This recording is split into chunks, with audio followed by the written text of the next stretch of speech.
no livro de Eclesiastes, no capítulo 11.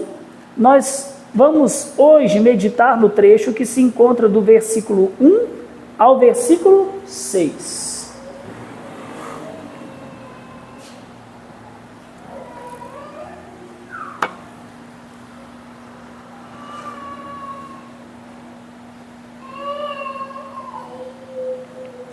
Eclesiastes, capítulo 11, versículos 1 ao versículo 6. E a exemplo do que nós já fizemos anteriormente em nosso culto, eu vou pedir para que vocês me ajudem na leitura, e dessa vez eu vou me esforçar para não esquecer nenhuma parte da minha leitura, até que nós façamos a leitura de todo o texto bíblico.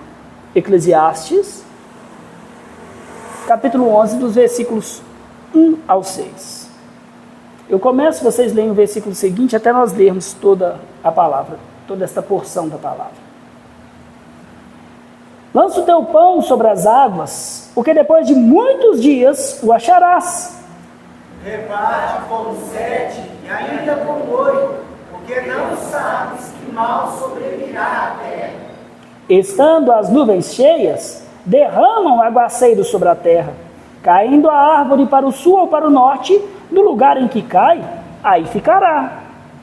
Quem somente observa o vento nunca semeará, e o que olha para as nuvens nunca cegará. Assim como tu não sabes qual o caminho do vento, nem como se formam os ossos no ventre da mulher grávida, assim também não sabes as obras de Deus, que faz todas as coisas. Semeia pela manhã a tua semente, e à tarde não repousa a mão, porque não sabes qual prosperará, se essa, se aquela, ou se ambas igualmente serão boas. Amém. Senhor, lida a sua palavra, ajuda-me pelo teu Espírito, para que as palavras dos meus lábios e o meditar do meu coração sejam agradáveis na sua presença, Senhor, rocha minha e redentor meu. Que por meio dos meus lábios a sua palavra cumpra o seu propósito e não volte vazia para o Senhor. Que ela edifique os santos, que ela salve os eleitos, que ela nos corrija, que ela nos repreenda, que ela nos exorte, que ela nos encoraje, que ela nos fortaleça, que ela nos anime, que ela nos santifique. Faze, ó Deus, pelo teu Espírito, todas as coisas que o Senhor designou fazer por meio da pregação da sua palavra. Em nome de Jesus Cristo. Amém. Meus irmãos, não sei se é só com vocês, ou melhor dizendo, se é só comigo, ou se acontece com vocês também, o fato de que é muito fácil nós deixarmos de agir, de tomarmos atitudes, quando nós não temos certeza, quando nós estamos com medo de que se aquilo que nós podemos fazer irá produzir frutos ou não. Tem coisas que deixam a gente com medo, não tem? Deixa eu dar aqui um exemplo para a nossa reflexão. Eu gosto muito da história da conversão de um homem chamado Luke Short, que aos tenros 103 anos de idade se converteu ao Senhor Jesus. Aos 103 anos, ele estava sentado debaixo de uma árvore, e então ele se lembrou de um sermão que ele tinha ouvido. E ali, debaixo daquela árvore, ele pediu a Deus que lhe perdoasse os pecados e que lhe salvasse a alma, por causa da vida, da morte e da ressurreição do Senhor Jesus Cristo. Depois disso, ele ainda viveu mais 3 anos. E aí eu pergunto, você, nós seríamos ousados o suficiente para evangelizar uma pessoa de 100 anos, na esperança de ver essa pessoa convertida ao Senhor Jesus Cristo? Ou será que a dúvida e o medo nos impediria? Mas pessoa com essa idade não se converte mais. as dúvidas nos impedem de fazer coisas que estão ao alcance das nossas mãos de serem feitas, não é verdade? E os israelitas, para quem o pregador se dirigiu, eles estavam vivendo mais ou menos na mesma situação. A nação de Israel havia passado por grandes mudanças. Ela havia deixado de ser um pequeno país agrícola e havia se tornado uma grande ponte para o comércio internacional entre o Egito, a Ásia e a Europa. E essas mudanças fizeram com que eles se enchessem de medo e de incerteza a respeito dos seus investimentos, de como conduzir a sua vida. E por causa disso, o pregador então adota uma perspectiva para mostrar-lhes que a sabedoria divina não é sinônimo de uma cautela covarde que nos impede de agir. E então o pregador os instrui a viver com ousada confiança em Deus, não deixando que as incertezas os impedissem de assumir os riscos necessários para ter uma colheita farta no futuro. Meus queridos, o texto de hoje, ele nos ensina que mesmo quando nós não sabemos como Deus irá usar o nosso trabalho no seu reino, nós não devemos deixar que as incertezas nos paralisem. Pelo contrário, nós precisamos continuar orando, continuar trabalhando ousadamente, sabendo que no Senhor o vosso trabalho não é vão. Por isso o que eu espero fazer essa noite é mostrar que porque nós não sabemos quais as nossas obras Deus irá prosperar, nós devemos confiar em Cristo e aproveitar com ousadia cada oportunidade que Ele nos dá para trabalhar no seu reino. Porque nós não sabemos qual das nossas obras o Senhor fará prosperar, nós devemos com ousadia confiar em Cristo e aproveitar cada oportunidade que Ele nos concede para semear no seu reino. E para nossa reflexão, o tema do nosso sermão é este: chamados para a ousadia no serviço a Deus. Chamados para a ousadia no serviço a Deus. E para que nós possamos servir a Deus com ousadia, nós precisamos, de acordo com o nosso texto, saber 3 coisas. E a primeira é que os crentes em Cristo precisam investir com ousadia no reino de Deus. Esse é o nosso primeiro ponto. Nós precisamos investir com ousadia no reino de Deus. Versículo 1. Diz assim: lança o teu pão sobre as águas, porque depois de muitos dias o acharás. 2. Reparte com 7, ainda com 8, porque não sabes qual mal sobrevirá à terra. O capítulo 11 ele começa com 2 ordens simples: lança e reparte, mas difíceis de definir, de interpretar. Eu não sei vocês, mas a imagem de um pão jogado nas águas de um rio e encontrado muitos dias depois, para mim, parece muito intrigante. Tenta imaginar você pegando o seu pãozinho francês, o seu pão de forma, jogando nas águas de um rio corrente. O que a gente sabe é que em pouco tempo esse pão vai se encharcar, ele vai despedaçar, ele vai afundar, vai ser comido por peixe. E em termos naturais, você nunca mais vai ver esse pão. Mas imagine que por um milagre dos céus, você encontra esse pão muitos dias depois. Ele vai estar horrível. Você vai querer comer esse pão? Não parece que é muito mais sábio guardar esse pão para na hora que eu tiver fome? Para que eu possa dar para alguém? É por isso que nós precisamos nos perguntar, afinal de contas, o que é que o Kohelet, o pregador, ele tinha em mente. Os comentaristas, eles se dividem basicamente entre 2 interpretações, e ambas são possíveis. A primeira é que o pregador, talvez ele esteja encorajando os seus ouvintes a serem generosos. Então, lançar o pão sobre as águas significaria compartilhar o pão com uma pessoa que precisa de ajuda. Você pegaria o pão certo que você tem nas mãos para você e para a sua família e então o daria para outra pessoa que tem necessidade. Você estaria fazendo algo ousado, como lançar um pão sobre as águas, na esperança de receber um retorno no futuro. É como se o pregador estivesse dizendo: faça algo tão arriscado que o retorno pareça impossível. Meus queridos, quando nós pensamos em dar esmolas aos pobres, ajudar aquelas pessoas que realmente precisam, ser generoso, sermos generosos para com o reino de Deus, ser um dizimista fiel, enviar missionários sustentando-os financeiramente, o fato é que isso é assumir um risco real. Porque de uma perspectiva secular, sem a existência de Deus, ser generoso para com o Senhor, para com o próximo, seria o equivalente a lançar dinheiro pelo ralo, jogar fora. Você nunca mais vai ver esse dinheiro. Mas o pregador, ele primeiro nos exorta: ser ousado, lança o teu pão nas águas. Mas em seguida ele nos assegura, porque depois de muitos dias o acharás. Se esse é o sentido que ele está dizendo, é que a generosidade sempre dará o seu fruto. Ela voltará para o generoso.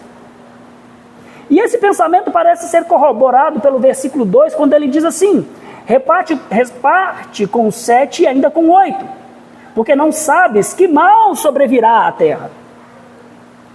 Nos tempos bíblicos, meus irmãos, era muito comum uma família compartilhar um banquete com vizinhos necessitados.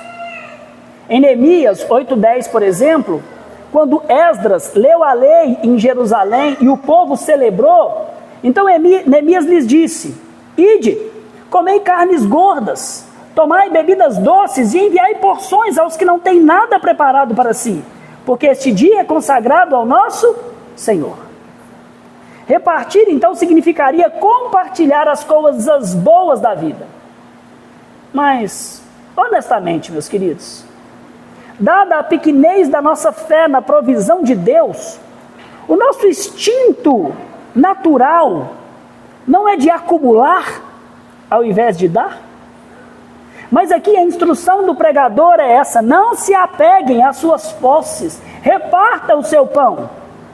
Repartir com 7, lembrando que 7 é o número da perfeição nas Escrituras. Repartir com 7 seria o cúmulo da generosidade.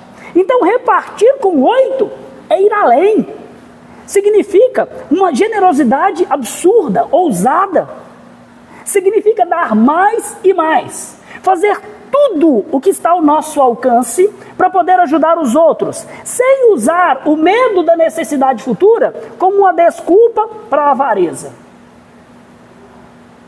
Isso parece estar bem em harmonia com tudo que o Senhor Jesus Cristo nos ensina a respeito da generosidade cristã. Em Lucas 12:15, Cristo vai nos dizer que a vida de um homem não consiste na abundância dos bens que ele possui. Posses, meus irmãos, não garantem a entrada e nem riquezas no reino dos céus. Mas a generosidade, que flui de um coração regenerado e que trabalha para acumular riquezas na glória vindoura, essa sim é um elemento que testifica a eleição dos salvos e gera eternos dividendos para os que creem. Se essa é a interpretação correta, a aplicação para nós é clara. Assuma riscos da generosidade e invista ousadamente no reino de Deus. Ser generoso para com Deus, devolvendo os nossos dízimos, sustentando missionários, ajudando os realmente necessitados e, sobretudo, ajudando os da família da fé, meus queridos, é andar pela fé de que depois de muitos dias a nossa generosidade vai render frutos. E como é que nós acharemos o nosso dinheiro, o dinheiro da nossa generosidade para com Deus? O próprio Senhor nos responde na sua palavra. Provérbios 19:17 nos diz: quem se compadece do pobre empresta ao Senhor, e este lhe paga o seu benefício. Vocês conseguem perceber o que a Bíblia está dizendo? Aquele que é generoso para com o povo do Senhor, Deus passa a ter uma dívida para com essa pessoa. Uma dívida no reino vindouro. Investir ousada e generosamente no banco do reino de Deus, meus irmãos, irá redundar em ricos proventos no mundo vindouro. Agora ouçam o que o Senhor Jesus Cristo nos disse em Lucas 6,38. Dai e dar-se-vos-á. Boa medida, sacudida, recalcada, transbordante, generosamente vos darão. Cristo nos ensina a dar, mas Ele nos encorajou a sermos ousados na generosidade, especialmente quando aparentemente não há possibilidade de nós sermos restituídos. Quando nós lemos Marcos 2, dos versículos 12, dos versículos 41 a 44, Jesus nos fala de uma viúva que deu toda a sua renda como um ato de adoração e de ousada fé na provisão do Senhor. Essa é uma generosidade ousada. Já em Lucas, ou um pouco mais para frente, em Lucas, eu falei de Marcos, agora em Lucas, ele disse que quando nós formos generosos, não devemos ser generosos somente com os amigos, com os irmãos, ou com os vizinhos ricos que poderiam retribuir-nos o favor. Antes, nós também devemos ser generosos para com os pobres, os aleijados, os coxos ou com os cegos. Isto é, com aqueles que são incapazes de retribuir-nos a nossa generosidade. Por quê? Porque ele diz que na ressurreição nós receberemos das mãos de Deus a nossa recompensa. Portanto, meu irmão, minha irmã, jovem, se você tem sido incrédulo, se você tem sido avarento para com o Senhor, passe a andar por fé. Creia que há uma recompensa vindoura. Aproveite as oportunidades para a generosidade diante de Deus. Torne-se fiel na devolução dos dízimos. Assuma o compromisso de sustentar missionários. Não deixe que o medo e a incredulidade te impeça de agir pela fé. Seja ousadamente generoso para com o Senhor, porque grande há de ser a riqueza dos que são generosos para com Deus neste mundo. Mas essa é apenas uma das possibilidades de interpretação. A outra é que lançar o pão sobre as águas signifique investir no arriscado comércio marítimo internacional, enviando ali o seu pão, ou seja, a sua fonte de renda, por meio dos mares, aguardando o lucro com o retorno dos navios. Essa é uma possibilidade, e talvez seja mais provável. Esse negócio naqueles dias era extremamente arriscado. Quando nós olhamos para 2 Crônicas, capítulo 20, dos versículos 35 em diante, nós lemos que o rei Josafá, ele se uniu ao rei Acasias, e juntos eles fizeram uma frota de navios para o comércio marítimo, mas os navios todos quebraram. Por outro lado, nós lemos em 1 Reis 10, que o rei Salomão tinha uma frota de barcos que voltava com ouro, com prata e marfim a cada 3 anos. Portanto, achá-los depois de muitos dias significaria receber a recompensa por ter assumido o risco de um investimento sábio. Meus irmãos, nós precisamos entender que sem riscos não há ganhos. É assim no mundo natural e é assim no mundo espiritual. Como discípulos de Cristo, nós somos chamados a tratar dos negócios espirituais da mesma forma. Aquilo que nós investimos no reino, seja o nosso tempo, os nossos talentos, os nossos tesouros, jamais se perde. Ainda que demore muito tempo, eles voltarão em recompensa para os fiéis ao Senhor. Mas se nós quisermos as bênçãos que Deus ama dar ao seu povo, nós precisamos arriscar e exercitar a nossa fé. Mas isso deve ser feito com prudência. Versículo 2 diz assim: reparte com 7, ainda com 8, porque não sabes que mal sobrevirá à terra. É como se ele dissesse, se essa for a interpretação, não coloque todos os seus bens em um único navio, divide-os, porque não sabes o mal que que pode sobrevir. Meus irmãos, sem prudência, nós podemos perder tudo. Repartir com 7 e ainda com 8 seria o mesmo que não colocar todos os ovos na mesma cesta. Seja prudente e não covarde. Assuma riscos, seja ousado. Se essa é a interpretação correta, então esse conselho financeiro do pregador também pode ser aplicado na vida espiritual no reino de Deus. Isso significa que você não deve concentrar os investimentos da sua vida somente em você e neste mundo caído. Seja prudente. Meus irmãos, lucros futuros exigem riscos presentes.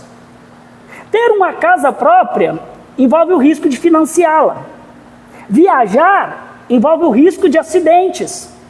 Abrir uma empresa envolve o risco de falência. Lucros exigem riscos. E na parábola dos talentos, que Jesus nos conta lá em Mateus 24, dos versículos 14 ao 30, ele nos ensina isso de uma forma muito clara. Ali, um senhor rico, antes de partir para uma longa viagem, deu 5, 3 e 1 talento a 3 servos diferentes, respectivamente conforme a capacidade de cada um deles. Só para que vocês tenham uma ideia, 1 talento, em termos atuais, seria algo em torno de 17 milhões de reais. Talento aqui, meus irmãos, não é dom espiritual não, tá bom? Era dinheiro que o Senhor deu para cada um deles. Não é habilidade que você nasce com ela, olha, eu tenho talento de cantar. Não. Isso aqui era dinheiro para multiplicar as riquezas do seu Senhor.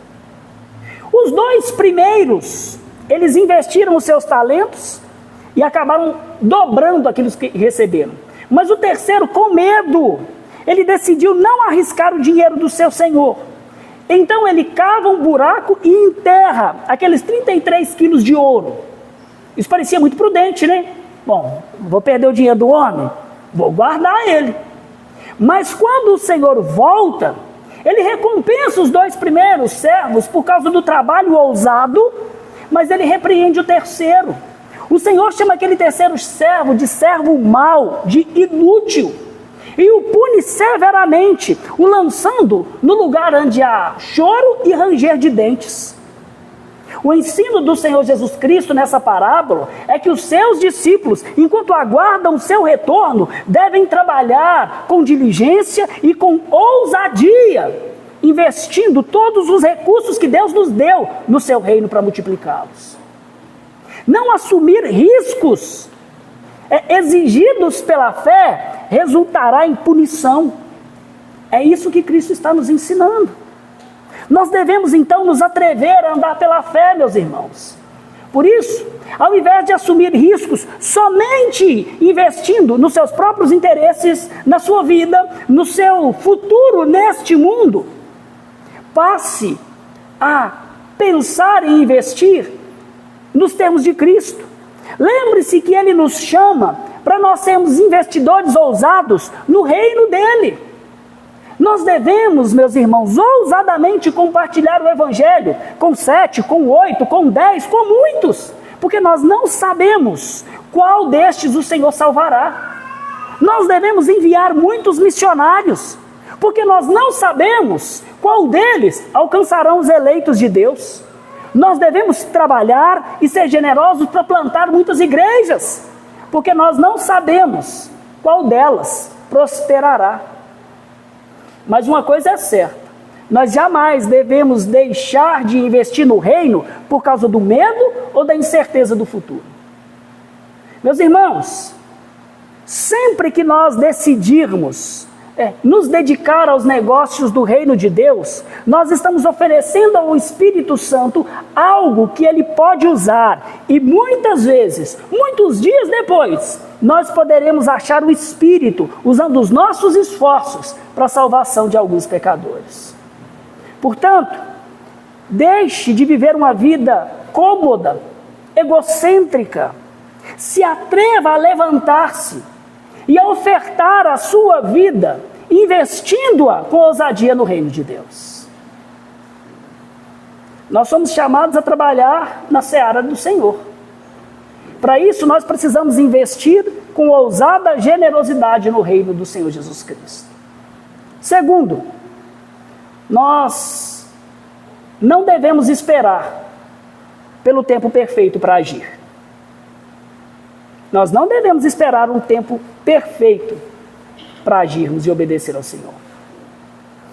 Meus irmãos, algumas pessoas, inclusive muitos cristãos, temem tanto o fracasso, o risco, que eles ficam esperando as condições perfeitas para fazer a obra que Deus colocou nas mãos deles. Mas às vezes, eles esperam tanto que não fazem nada. E é sobre esse perigo que os versículos 3 e 4 nos advertem. Versículo 3 diz assim: estando as nuvens cheias, derramam um aguaceiro sobre a terra, caindo a árvore para o sul ou para o norte, no lugar em que cair, aí ficará. Quem somente observa o vento, nunca semeará. E o que olha para as nuvens, nunca cegará. Esses dois versículos juntos, eles estão nos advertindo sobre o fato de que se nós não assumirmos riscos, se nós não formos generosos para com o reino de Deus, nós jamais faremos qualquer colheita espiritual resultante do nosso trabalho. Nós nos apresentaremos no dia de Cristo com as mãos vazias, sem nada para oferecer. No versículo 2, o pregador havia nos dito que nós não sabemos qual mal sobrevirá sobre a terra. Mas aqui ele nos diz que tem algumas coisas que nós podemos saber com certeza. Ele diz: estando as nuvens cheias, derramam aguaceiro sobre a terra. Nos dias antigos, no antigo Oriente distante, quando nuvens carregadas vinham do Mediterrâneo, as pessoas sabiam que a estação chuvosa havia chegado. Isso era certo. Outra coisa que todos sabem é que caindo uma árvore para o sul ou para o norte, no lugar em que cai, ali ficará. O ponto é que não importa para qual lado cair uma árvore, nós sabemos de fato que ela vai permanecer onde ela caiu, sem exceção. Nós podemos ter certeza também de que no devido tempo, todas as coisas designadas por Deus se cumprirão. Assim como cair de uma árvore ou as chuvas que são trazidas pelas nuvens. O problema é que nós não podemos controlar essas coisas. E por causa disso, muitas vezes, porque não temos o controle sobre as condições perfeitas, nós nos recusamos a fazer aquilo que nós devemos e podemos fazer agora. E é disso que o versículo 4 fala. Quem somente observa o vento nunca semeará, e o que olha para as nuvens nunca cegará. Meus irmãos, na antiga Palestina, o melhor momento para semear é quando tinha pouco ou nenhum vento, porque o vento forte ele poderia levar a semente embora enquanto o trabalhador semeava. A melhor época para cegar, para colher, é quando não tinha chuva, nuvens ameaçando chuva.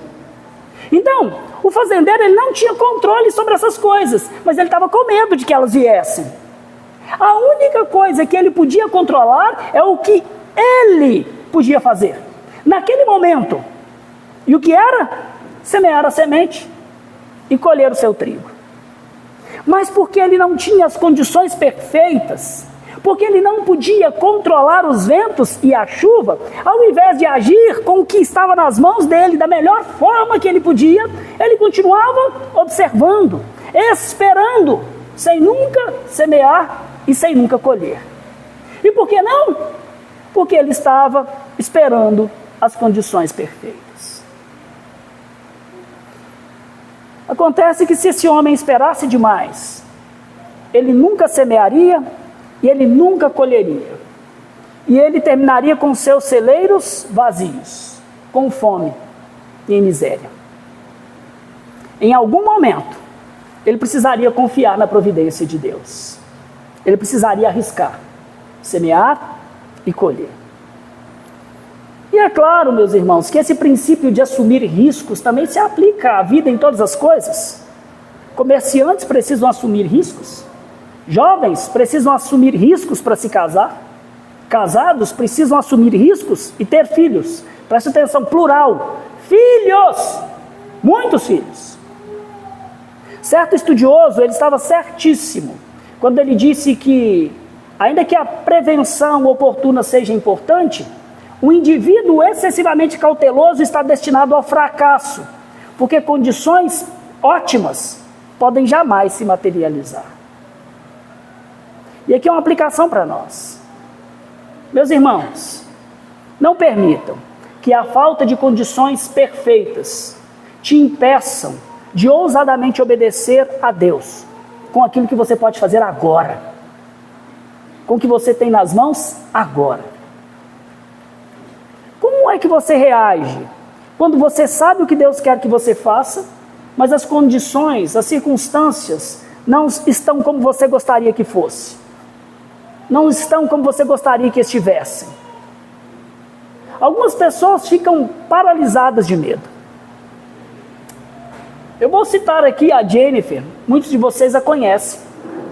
Depois de me ouvir pregar um sermão sobre a missão que Deus deu para a mulher, para as mulheres casadas, é ser esposa, dona do lar e mãe, tempos depois ela me procurou dizendo que queria obedecer ao Senhor. Mas ela me disse que ela estava paralisada de medo.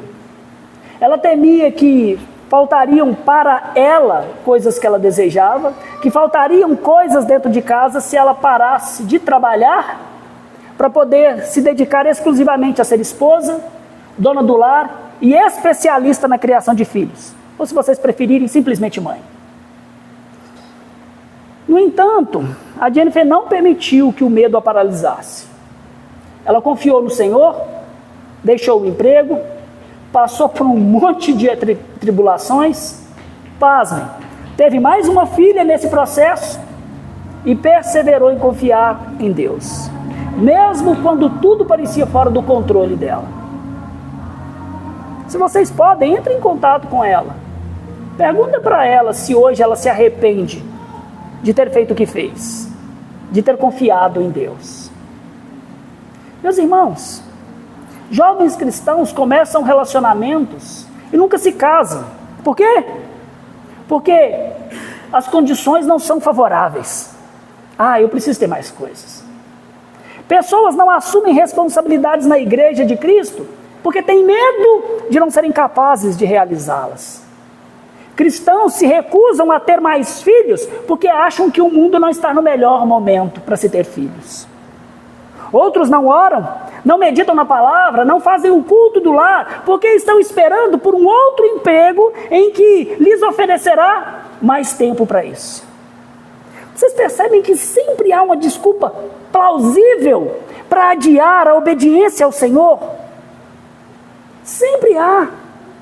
Mas ao invés de ficar olhando, meus irmãos, para o vento, para as nuvens, esperando a estação perfeita, seja ousado em fazer agora o que Deus colocou nas suas mãos, o que está ao alcance das suas mãos.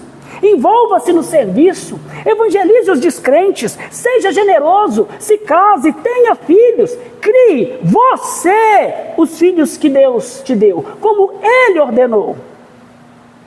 O Senhor Jesus Cristo nos disse que é necessário que nós façamos as obras daquele que o enviou enquanto é dia. O que Deus colocou nas suas mãos, faça-o agora, sem desculpas. Não adie as coisas por incredulidade, por não ter as condições perfeitas. Avance pela fé. Não a fé nos seus esforços próprios, mas no fato de que a providência divina trará para você todas as coisas que você precisa para uma piedosa vida de imitação de Cristo. E então o Senhor usará o que você tiver para oferecê-lo para a glória dele, para a edificação da igreja e para a felicidade eterna da sua alma. Meus irmãos, no tocante a investir no reino de Deus, é melhor fracassar tentando ousadamente obedecer ao Senhor, do que terminar como o terceiro servo da parábola do semeador, sendo repreendido e castigado eternamente pelo Senhor da Seara. Não usem a soberania de Deus e as incertezas e a falta de condições excelentes para ficar de braços cruzados. Confie em Deus, obedeça-o ousadamente e faça hoje o que está nas suas mãos ser feito. O pregador ele começou nos ordenando lançar e repartir com ousadia. Depois ele nos adverte a respeito dos perigos de nós ficarmos esperando o tempo perfeito, porque isso nos impede de agir. Por fim, para nós não sermos inúteis, mas úteis no reino de Deus, nós precisamos confiar ousadamente na soberania divina. Nós precisamos investir com ousadia no reino de Deus. Nós não podemos esperar as condições perfeitas para agir. E nós precisamos ousadamente confiar na soberania divina. Versículo 5. Assim como tu não sabes qual o caminho do vento, nem como se formam os ossos no ventre da mulher grávida, assim também não sabes as obras de Deus, que faz todas as coisas. Aqui o rei pregador, ele usa duas analogias. A primeira aponta para o vento como uma analogia dos misteriosos caminhos da providência de Deus. Sim, hoje a tecnologia pode nos dizer com alto grau de precisão quando, onde e a intensidade dos ventos. Mas isso nos dias do pregador era um verdadeiro mistério. Da mesma forma, o caminho da providência de Deus é um mistério para nós. Nós não sabemos como Deus conduz essas coisas. A segunda analogia usa os mistérios que acontecem no ventre de uma mulher na geração de uma vida, para poder nos mostrar como os caminhos de Deus, eles excedem a nossa compreensão. Tu não sabes como se formam os ossos no ventre da mulher. Meus queridos, é certo que hoje nós sabemos muito mais do que Salomão sobre a formação da vida no ventre materno. Mas mesmo assim, ainda hoje, a ciência não consegue explicar como a vida realmente surge. O que é que acende a centelha da vida? A ciência não explica o mistério que dá vida à matéria. Eles não explicam isso. É por isso que as palavras do salmista continuam ainda sendo verdadeiras, que Deus nos criou de modo assombrosamente maravilhoso. Por isso, assim, e esse é o ponto, como nós não sabemos os misteriosos caminhos do vento, e como a vida surge no ventre de uma mãe, nós não sabemos as obras de Deus, que faz todas as coisas. Nós não sabemos o que Deus fará a seguir. Nós não sabemos os detalhes da providência do Senhor, dos planos dele para o amanhã. Mas uma coisa nós sabemos com certeza, que Deus faz todas as coisas. Crentes, nada neste mundo acontece por acaso e nada está fora do controle da soberania de Deus. As tempestades que afundam os barcos, as nuvens que trazem chuva sobre a terra, as árvores que caem na floresta, os ventos que sofram, a safra que cresce, o fôlego de vida dos bebês. Deus faz tudo. Ele governa e orquestra tudo. Isso nos importa porque quando nós pensamos na revelação desse Deus, na sua encarnação, na sua vida, morte e ressurreição, Jesus Cristo conquistou para si toda a autoridade nos céus e na terra. E conforme nós aprendemos de Efésios 1, a partir do versículo 20 em diante, o Pai o colocou à sua direita e lhe deu toda a autoridade sobre todos os poderes, principados, sobre os poderes visíveis e invisíveis, e deu Cristo à igreja para que ele governe o universo em favor da sua noiva, de modo que agora, meus irmãos, tudo o que acontece em todos os cantos deste planeta e deste universo é obra do Senhor Jesus Cristo edificando a sua igreja. E esse pleno conhecimento de Cristo deve nos levar da meninice da fé para a maturidade. e nos conduzir a agir, a obedecer os mandamentos de Deus, mesmo quando as circunstâncias não são favoráveis e mesmo quando nós não sabemos se o nosso trabalho irá frutificar ou não no reino.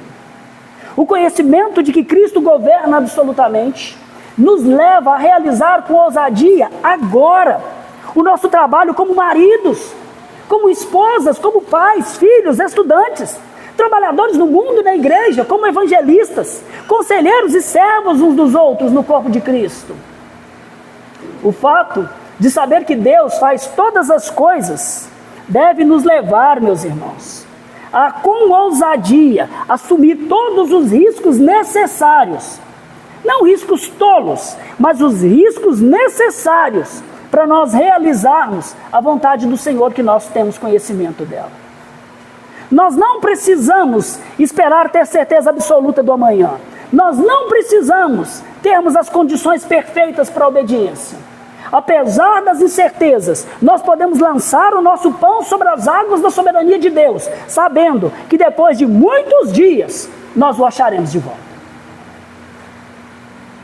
E sabendo disso, no versículo 6, o pregador ele nos encoraja mais uma vez a confiar na soberana e invisível mão do Senhor, para nós tomarmos a iniciativa de trabalhar com ousadia no seu reino. Versículo 6 diz assim: semeia pela manhã a tua semente, e à tarde não repouses a mão, porque não sabe qual prosperará, se esta, se aquela, ou se ambas igualmente serão boas. Se vocês se lembram, o pregador começou nos ordenando a fazer algo, a lançar o teu pão nas águas, com fé de reencontrá-lo muitos dias depois. Agora ele termina nos ordenando semear, mesmo em face das incertezas. Algumas pessoas pensam na soberania de Deus de uma forma muito equivocada. Se Deus é soberano sobre tudo no universo, eles pensam, incluindo o que vai acontecer no futuro, então por que eu devo me importar e fazer alguma coisa? Mas, meus irmãos, Eclesiastes nos conduz por uma abordagem completamente diferente. Sim, é verdade que nós nunca podemos saber do dia de amanhã. Mas é igualmente verdade que você nunca colherá se você não semear. Por isso, trabalhe muito no reino de Deus. Seja um ousado empreendedor espiritual. Mesmo quando você não tiver certeza absoluta que a sua obra vai funcionar, faça tudo o que estiver nas suas mãos para servir ao Senhor Jesus Cristo em um mundo que precisa desesperadamente do Evangelho da Graça. Por isso, meus irmãos, porque Cristo derramou graça redentora e o seu Espírito sobre cada um de nós os que cremos, lance o pão da segurança nas águas da fé e semeie abundantemente a palavra de Deus. Mães, façam algo ousado. Ensine suas filhas a serem donas de casa. Vão além. Se vocês podem. Se vocês não precisam do trabalho de vocês para sustentar os seus filhos, lancem o pão da profissão de vocês sobre as águas da obediência. E se dediquem ousadamente a serem mães em tempo integral. Foi para isso que Deus lhes deu filhos. Confie que muitos dias depois, a sua ousada confiança irá produzir frutos na vida dos seus filhos. Homens, lancem fora o pão do comodismo sobre as águas e então semeie a liderança na sua casa. Não tema os conflitos com a sua esposa, com os seus filhos, em detrimento de obedecer a Deus. Creia que muitos dias depois, você encontrará os frutos da sua ousada obediência ao Senhor. Pais, lancem o pão do seu tempo nas águas da fidelidade. E então semeie a palavra no coração dos seus filhos, por meio do culto do lar, lendo, orando com eles a palavra de Deus. Jovens, lancem sobre as águas da vontade do Senhor, a força da sua juventude. Use-a não somente para conquistar um futuro neste mundo, mas semeie o vigor da sua juventude para conquistar muitos para o reino de Deus. Use o seu vigor, jovem, para servir juntamente com os jovens na igreja presbiteriana de Congonhas. Há jovens que precisam de vocês. Deus espera que vocês trabalhem, que nós trabalhemos juntos. Idosos, não é tempo de descanso ainda. Lancem o descanso nas águas do serviço e então semeiem a experiência de vocês no aconselhar os nossos jovens e o tempo livre para servir na igreja de Cristo. E vocês, crianças, lancem o pão do entretenimento, da diversão nas águas da sabedoria e então semeiem a palavra de Deus nos corações de vocês, lendo, estudando, memorizando as Escrituras. Meus irmãos, lancem o seu tempo, a sua saúde, os seus relacionamentos, o seu vigor nas águas da graça de Deus. E então semeie abundantemente a palavra do Evangelho aos perdidos. Seguramente, muito tempo depois, você vai encontrar os eleitos que Deus terá salvo através da sua vida. Trabalhe muito, desde cedo até a tarde, aproveitando o máximo o seu tempo, oferecendo a Deus todo o seu dia de trabalho. E então confie a Ele os resultados, sabendo que Ele vai usar o seu trabalho da forma que melhor lhe aprouver.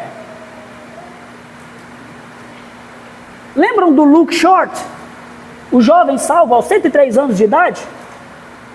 Vocês querem saber qual é a parte mais fantástica da conversão desse homem? O mais notável não é que ele foi salvo aos 103 anos de idade, mas sim que o sermão que ele se lembrou sentado debaixo daquela árvore, ele tinha ouvido há 85 anos atrás. Quase um século entre o semear e o colher. Meus amados, nós não sabemos como e quando Deus usará os nossos esforços no seu reino. É por isso que nós devemos trabalhar ousada e abundantemente para a salvação de muitos. Nós vivemos sim um mundo de muitas incertezas. Nestes 6 versículos, por 4 vezes o pregador usou a expressão não sabes. É por isso que ele nos admoesta, porque não sabes o que Deus fará prosperar. Aproveite cada oportunidade para semear abundante e ousadamente no reino de Deus. O Senhor Jesus Cristo nos dá uma instrução semelhante quando Ele nos conta a parábola do semeador, lá em Mateus, capítulo 13, dos versículos 3 adiante. Ele vai nos dizer: eis que o semeador saiu a semear, e ao semear, uma parte caiu à beira do caminho, e vindo as aves, a comeram. É claro que o semeador sabia que algumas das sementes podiam ser comidas pelas aves, mas ainda assim ele arriscou, ele fez aquilo que estava nas mãos dele ser feito naquele momento. Ele semeou abundantemente, sem saber qual semente prosperaria. Algumas sementes de fato foram comidas pelas aves, outras brotaram rapidamente, mas murcharam por causa do sol. Algumas se tornaram plantas jovens, mas foram sufocadas pelos espinhos e não frutificaram. Percebam que a despeito de todo o seu trabalho, da sua confiança na providência, havia muitas incertezas e muito do serviço dele fracassou. Mas ele não ficou de braços cruzados. Ele creu que algumas dessas sementes prosperariam. E por isso, ele as semeou com ousadia, apesar de todos os obstáculos. A despeito de todas as incertezas, de não ter as condições perfeitas, ele creu na providência de Deus. Nessa parábola, o Senhor Jesus Cristo nos explica que a palavra é o reino de Deus. Meus irmãos, nós devemos semear o Evangelho liberalmente, porque nós não sabemos quando Deus irá prosperar essas sementes. muitas vezes haverá incertezas e nós vamos sofrer falta de sucesso em muitas das nossas empreitadas espirituais. Quantas vezes eu colhi fracasso nas minhas tentativas de evangelização? Isso pode nos desencorajar e pode nos impedir de nos aproveitarmos de muitas oportunidades dadas por Deus para semearmos o Evangelho. Mas essa palavra, esse texto nos ensina que precisamente porque nós não sabemos o que Deus irá fazer prosperar, nós devemos aproveitar cada oportunidade para trabalhar diligentemente no reino de Deus, confiando os resultados completamente nas mãos do Todo-Poderoso, que por meio do Senhor Jesus Cristo não permitirá que a sua palavra volte vazia jamais. Ouçam o que está escrito: aquele que semeia pouco, pouco também ceifará. E o que semeia com fartura, com abundância também ceifará. Lembrem-se ainda da ordem que nós recebemos.